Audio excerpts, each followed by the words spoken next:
सर्दियों की रातें हमेशा ही अपने साथ एक अजीब सी खामोशी और ठंडक लेकर आती हैं। ऐसी सर्द रातों में ज्यादातर लोग अपने गर्म लिहाफ में दुबक कर सोना पसंद करते हैं, लेकिन कुछ लोग जैसे मैं, सैयद, जिन्हें अपनी ड्यूटी निभानी होती है। रात का समय था। अस्पताल के गार्ड रूम में मैं और रवि चाय पी रहे थे। रवि हाल ही में यहाँ नौकरी पे लगा था। सैयद भाई, यहाँ की नौकरी कैसी है? सुना है रात की शिफ्ट बहुत भारी होती है। देखो, ये नौकरी जितनी आसान लगती है उतनी है नहीं। यहाँ सिर्फ चौकीदारी नहीं करनी, खुद को भी संभालना पड़ता है। कैसे? पहले 2 गार्ड थे, वसीम भाई और बिल्लू। वसीम गरीब थे, हर वक्त चेहरे पर मायूसी, पर बिल्लू अल्लाह माफ करे, ऐसा बदतमीज आदमी मैंने अपनी जिंदगी में नहीं देखा। छोटी छोटी बात पर गालियां देता था। फिर भी तुमने ये नौकरी क्यों पकड़े रखी? पेट का सवाल था, लेकिन यहाँ कुछ अजीब चीजें हो रही थी। क्या अजीब चीजें? मुर्दा घर के पास जो ड्यूटी थी वहां लाशें चोरी होने लगी। पहले लगा बदमाश है, लेकिन कुछ और ही था। फिर क्या हुआ? वो रात जब मेरी ड्यूटी मुर्दा घर के पास लगी, सब कुछ वहीं से बदला। रात का गहरा सन्नाटा। अस्पताल के मुर्दा घर के बाहर सैयद और गुड्डू लकड़ी की बेंच पर बैठे। गुड्डू हल्की रोशनी में बीड़ी सुलगाता है और सैयद दूर मुर्दा घर के गेट को घूर रहा है। हवा में हल्की सी सड़ंद भरी गंध तैर रही है। सैयद भाई, ये मुर्दा घर का मामला कुछ ठीक नहीं लगता। 4 दिन से यहाँ ड्यूटी कर रहे हैं, लेकिन अजीब सी घुटन महसूस होती है। गुड्डू, तुम सही कह रहे हो। यहाँ की हवा में कुछ गड़बड़ है, जैसे कोई हमें घूर रहा हो छुपकर। गुड्डू की बातों में मुझे भी डर की हल्की झलक दिखाई दी, लेकिन मैंने खुद को संभाला। इसी बीच मुर्दा घर के पुराने गेट का कर्कश शोर गूंजा। वसीम भाई स्ट्रेचर पर एक लाश को धकेलते हुए आते हैं। उनके चेहरे पर थकान साफ झलक रही है। अरे सैयद, हर बार तुझे ही यहाँ ड्यूटी क्यों देते हैं यार? क्या करूं भाई, डॉक्टर साहब का हुक्म है। वैसे परमानेंट करने का लालच जो दे रखा है। हाँ, ये परमानेंट वाली बात तो सही है। वैसे ये लाश, इस बेचारे को मुंह में बंदूक रख कर उड़ा दिया गया। रिश्तेदारों का कोई अता पता नहीं। खुदा रहम, ऐसी मौत तो दुश्मन को भी नसीब ना हो। वसीम भाई स्ट्रेचर के साथ मुर्दा घर के अंदर चले गए। मैं और गुड्डू बाहर बैठे रहे। ठंड पड़ रही थी और सन्नाटा जैसे कानों में शीशा उड़ेल रहा था। गुड्डू अपनी बीड़ी फेंक कर उठता है और मुर्दा घर की तरफ देखता है। सैयद भाई, ये अंदर कुछ अजीब सा महसूस हो रहा है। ऐसा लग रहा है जैसे कोई हमें देख रहा हो। चुप रह गुड्डू, बेवजह डर मत फैला। तभी मुर्दा घर के अंदर से हल्की सी आवाज आती है, मानो कोई फुसफुसा रहा हो। सैयद भाई, ये आवाज सुनी आपने? वो आवाज जैसे कोई सांसें भरते हुए बुदबुदा रहा हो। मेरी रगों में ठंडा पानी दौड़ गया। गुड्डू के चेहरे पर पसीना साफ चमक रहा था। अंदर चलकर देखते। हम दोनों धीरे धीरे मुर्दा घर के गेट की ओर बढ़े।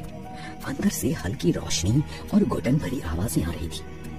गेट के पास पहुंचते ही दरवाजा धीरे धीरे चरमराता हुआ खुला।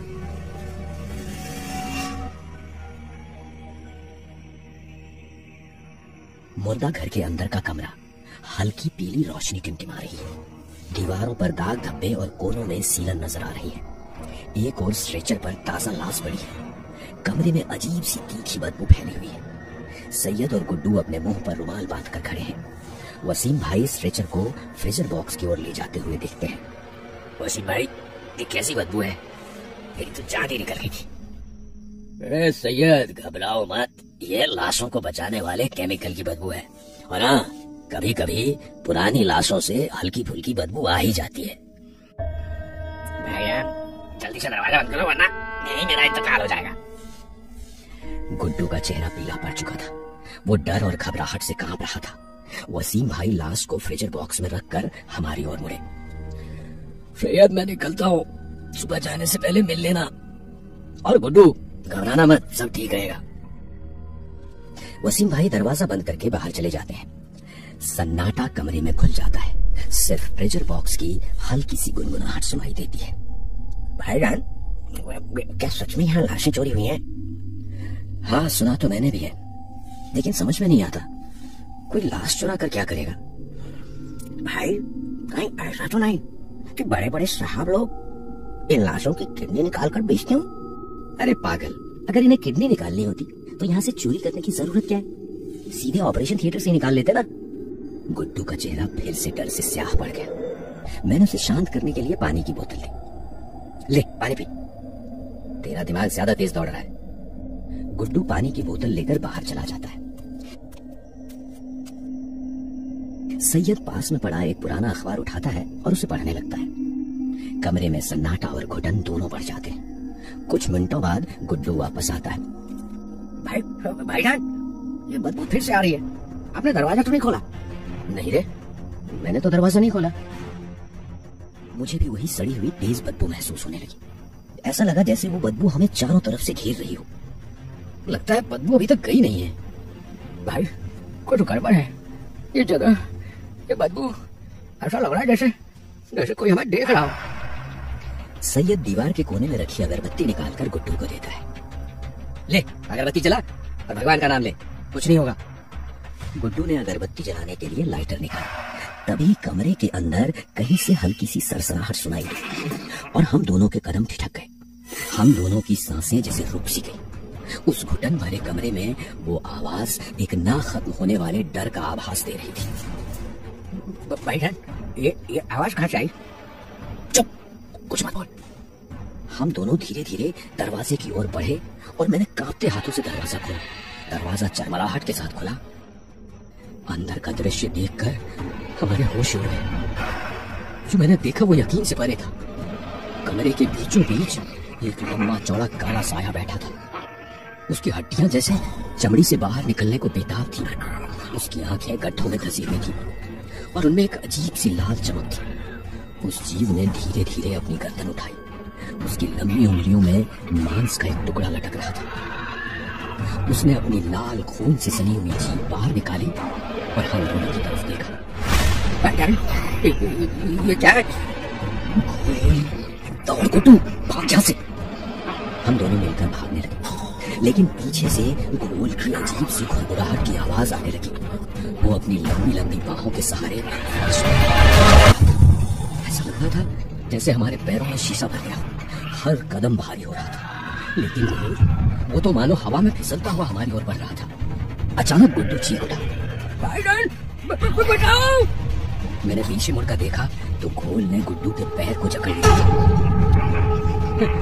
गुड्डू, मैं आ रहा हूँ। मैं गुड्डू की ओर झपटा और उसके हाथ को कसकर पकड़ लिया। घोल के हाथों की पकड़ लोटे की तरह सख्त थी। घोल अपनी गहरी लाल आंखों से मेरी ओर देखकर गुर्रा रहा था। या अल्लाह, मदद कर! मैंने पूरी ताकत लगाकर गुड्डू को खींचा। अचानक घोल का हाथ छूट गया और गुड्डू जमीन पर गिरा। हम दोनों घबरा कर दरवाजे की ओर भागे। मेरे दिल की धड़कनें जैसे कानों के पर्दे फाड़ रही थी। घोल की आंखों की लाल चमक अब भी मुझे दिखाई दे रही थी और तभी कमरे में एक जोरदार आवाज गूंजी। हमने देखा तो घोल छत पर चिपका हुआ था और उसकी गर्दन उल्टी होकर मेरी और गुड्डू को घूर रही थी। उसकी लाल आंखें चमकी और एक भयानक चीख के साथ हम पे हमला करने ही वाला था कि तभी फज्र की अजान की आवाज सुनाई देती है। उस घोल ने तुरंत अपनी गर्दन मोड़ी और दीवार पर किसी छिपकली की तरह रेंगते हुए अंधेरे कोने में गायब हो गया। अचानक कमरे में सन्नाटा छा गया था। मैं और गुड्डू हांफते हुए जमीन पर गिर पड़े। भाई यार, वो चला गया। हाँ, लेकिन अभी यहाँ से निकलना होगा, जल्दी। वो रात, वो मंजर, वो भयानक चीख, आज भी जब आंखें बंद करता हूँ तो मेरे सामने वही लाल आंखें चमक उठती हैं। दूसरे दिन मैं धीरे धीरे होश में आया तो मैं और गुड्डू अस्पताल में थे। उसका पैर कट चुका था और वो दर्द में चुपचाप लेटा था। पुलिस ने पूछताछ की, लेकिन उन्होंने इसे जंगली जानवर का हमला मान लिया। वसीम भाई जब हमें मिलने आए तो उन्होंने मुझे घोल के बारे में बताया। सैयद, जो तुमने देखा वो कोई मामूली बात नहीं थी। घोल एक ऐसी प्रजाति है जो इंसान के मांस पर जिंदा रहती है। ये शैतान है। घोल क्यों इंसान का मांस खाते हैं? ये जीव मरे हुए शवों को खाते हैं, लेकिन कुछ मजबूरी में भी मांस खाते हैं। ये बहुत खतरनाक होते हैं। वो तो हमारी जान लेने के लिए आया था। हाँ सैयद, वो अजान के कारण भाग गया। अगर अजान नहीं होती तो तुम दोनों का क्या होता कोई नहीं जानता। वसीम भाई के शब्दों ने मुझ में डर भर दिया। मुझे समझ आ गया था कि हम बस एक कदम दूर थे मौत से। कुछ दिनों बाद हम दोनों ठीक हो गए, लेकिन ये घटना हमारे दिमाग में हमेशा के लिए रही। तो तुमने घोल को देखा? तुम कह रहे हो कि वो घोल सच में था? हाँ रवि, वो जीव सच में था और उस दिन हमें सिर्फ अजान ने बचाया था। नहीं तो गुड्डू का जो हाल हुआ उससे भी बदतर चीज हमारे साथ होती, एक दर्दनाक मौत। सैयद धीरे धीरे खड़ा हो जाता है और उसकी निगाहें अस्पताल की ओर जाती हैं। उसकी आंखों में वही डर और हैरानी है जैसे उस घटना को कभी ना भुला सके। मैं जानता था इस दुनिया में बहुत सी ऐसी चीजें हैं जिससे हमारा कभी भी सामना हो सकता है, और मैं ये भी जानता था कि घोल सिर्फ एक जीव नहीं है, बल्कि वो अंधेरे की गहराई से निकली हुई कोई ताकत है जो एक बार हमारे रास्ते पर आ जाए तो कभी पीछा नहीं छोड़ती।